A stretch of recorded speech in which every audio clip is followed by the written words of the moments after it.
What's going on, guys? Peter Cruz here. It's been a good while since I've been on. Things have been hectic here at Ground Zero.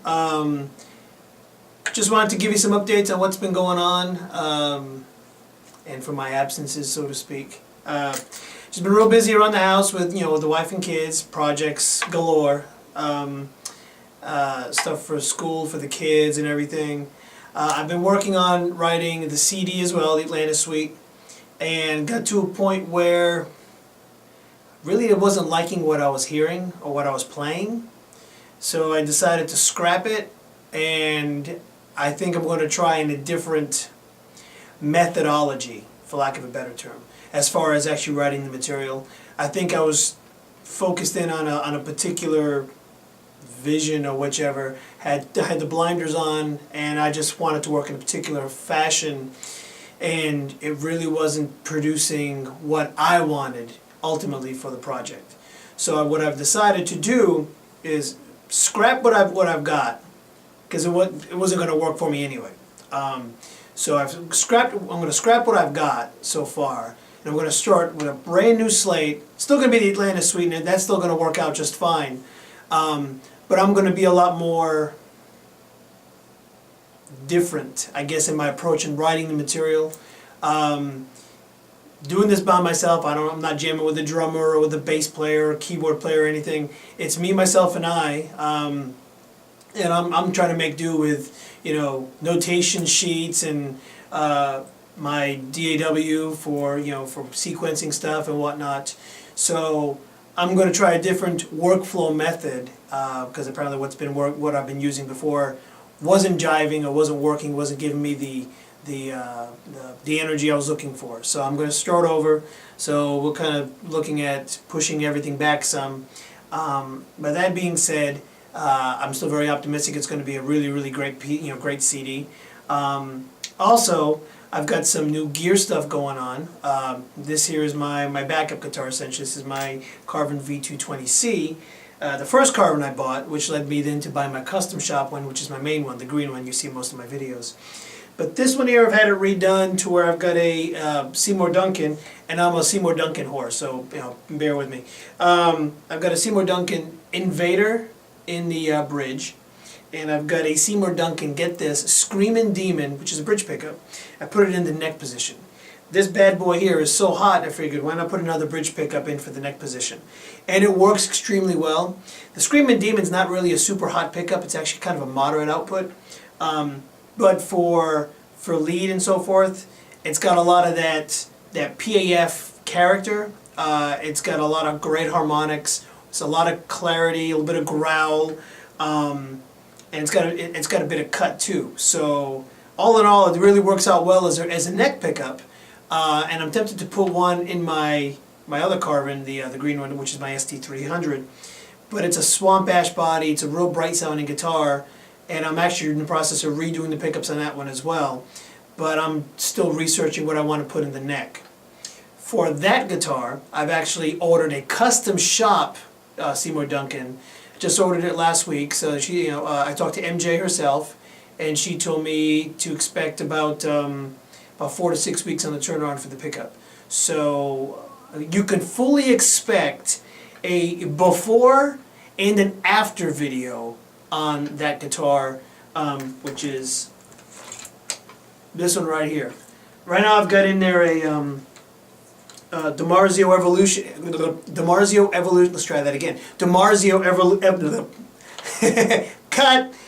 DiMarzio Evolution, F-spaced of course, here in the bridge, and then I've got a DiMarzio PAF Pro in the neck. I may end up just leaving the PAF Pro in the neck for the time being, because I like it. It works fine and everything. I just feel a little odd about having a Duncan and then a DiMarzio. But hey, they both begin with D, so I guess you really can't complain too much, right? Anyway, so that's a project down the road. But I'm probably going to do one of my songs. I'll do a review video like I've done in the past. But I'll do it once with the DiMarzio pickups as they are on the guitar. Then I'll do it after with my Custom Shop pickup from Seymour Duncan. I gave them some specs on it and what I was looking for, and they're going to basically make my dreams come true, or the sound I hear in my head, whatever motto they're using. So that'll be, I'm real excited for it, you know. And price really wasn't that bad for basically a one-off pickup. So I was real impressed, and I'm tempted to go ahead and order another one for the neck position. But you know, we'll see how this first one goes. I don't want to, you know, put all my eggs in one basket and end up hating everything at the end and be like, man, I just threw all that money out. So anyway, so I got the pickups going on, and I'm probably going to do some play videos here with the V220 here in the near future, or as near future as I could possibly get, depending on my schedule. So we can hear some action with the Invader, and then of course with the Screaming Demon in the neck position. And again, I already said that I'm basically restarting writing the Atlantis Suite from scratch, because I'm just going to scrap it and just start it all over. And other than that, I think everything is kind of going along smoothly. Just a lot of gear lust, of course. You know, you see all these new things you just want, need, must have, and everything. You know, with NAMM just recently, you know, wrapping up a few weeks ago, and all the new products now beginning to hit the stores. You know, that's real exciting. Actually, when I talked to MJ last week, MJ from Seymour Duncan, she's the master winder for Seymour Duncan. When I talked to her and placed my order, she saw my address, you know, that I lived in the greater Texas area, and she asked if I was going to the Dallas Guitar Show, and I told her, well, I don't think I will be. I probably, you know, won't make it up there. She said because if I was, she would actually try to get my pickup done this week here and bring it with her to the show, and I could then meet her at the show and pick it up, and then, you know, get to meet her and, you know, the staff, and probably get them to sign my pickup. And I was like, man, that would have been really, really awesome. But nah, my schedule just won't allow me to get up to Dallas this coming weekend, so for the Dallas Guitar Show. So anyway, that's pretty much it. Oh, I also picked up, don't know if I've done a video on this or not yet. Expect this soon. I picked myself up a Randall isolation cabinet. It's got a vintage 30, basically in a big giant box. I haven't shot any videos. I think I have a picture of it when it arrived at my door, you know, still inside the box and everything. But I've actually got it stuffed in a closet here in the studio.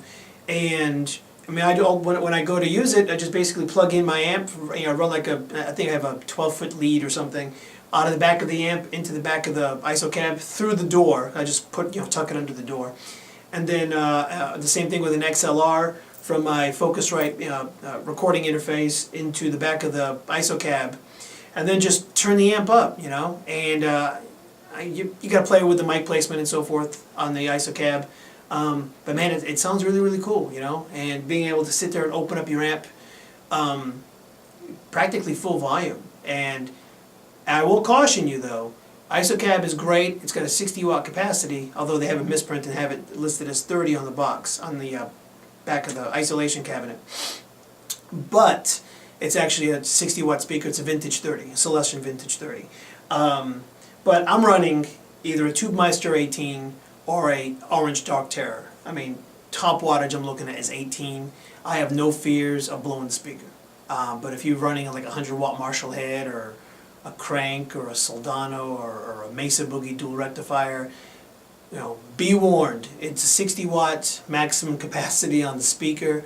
I've heard you could hook some of those amps up that have a higher wattage, but at really low volumes, and you won't blow the speaker. You didn't hear that from me. Disclaimers abound. I will not accept any responsibility for you blowing your speakers up. But for lower wattage heads, I mean, if you get like a 50 watt head, I mean, you should have no issue whatsoever. Of course, I have no issues. Of course, I'm running a lot lower wattage on my tube amps here, and I could just sit there and open up wide open and just sound really, really nice. Sit there and place your little speaker. I had to pick up a gooseneck, and I'll probably get into more detailed video on specifically the IsoCab, but you know, it's a really, really useful tool. And with those smaller wattage amps, I've actually got it in a closet with the doors closed. I run the cables under the door, and quite honestly, my kids can be in the next room watching TV and not even know I'm playing. it does a fairly good job, and I'll have the amps like 3/4 wide open, you know, on the louder, you know, on the 15 watts for the Dark Terror or 18 watts on the Tubemeister, and you know it doesn't bother them in the, you know, in the least, you know. But if I had like a 50-watt head, you know, then I'm sure at near full volume on the master, that thing would be a lot more louder. It's really, really good at keeping the sound out and also keeping some of the sound in. But don't think because you have one, it's going to be dead silent if you crank it fully, because it won't. I mean, I'm going to tell you that straight away. But if you want to tame the volume, son, you want to be able to open, you know, take your amp, crank it up 5 or 6. I mean, not 10, but I mean 5 or 6. You get those tubes kind of beginning to break up some, which is usually pretty much all you need anyway. Heck, you know, just rock out, you know. And for the most part, I've got it in a closet, and I've actually got it also sitting on top of one of those RLX grandma pads where you put your amp or your speaker cabinet on. So between all that and everything else I've got in my studio, I mean, it's real quiet. I mean, my wife could be working, you know, in the next room doing paperwork for her business or whatever, and I could be sitting there with the amps like on, you know, 8 or 9 and, you know, on full wattage, and she doesn't complain, and she complains about the littlest things about if I get too loud. I'm the first, you know, she's the first one to start, you know, telling me to turn it down. But that being said, you know, Randall Isolation Cabinet, got some pickup videos coming, and I'm maybe even looking at ordering another guitar. So things abound, things are happening over here at the at Ground Zero. So stay tuned. Hope to have more videos coming out soon. Just been real hectic lately, you know, and I was gonna have a few days off this week, and I've already lost 2 of them with stuff that's just popped up. So I was like, if I don't get a video done today, I'm probably not gonna get a video done the whole week. So anyway, guys, thanks a bunch. Rock on, and we will talk to you later.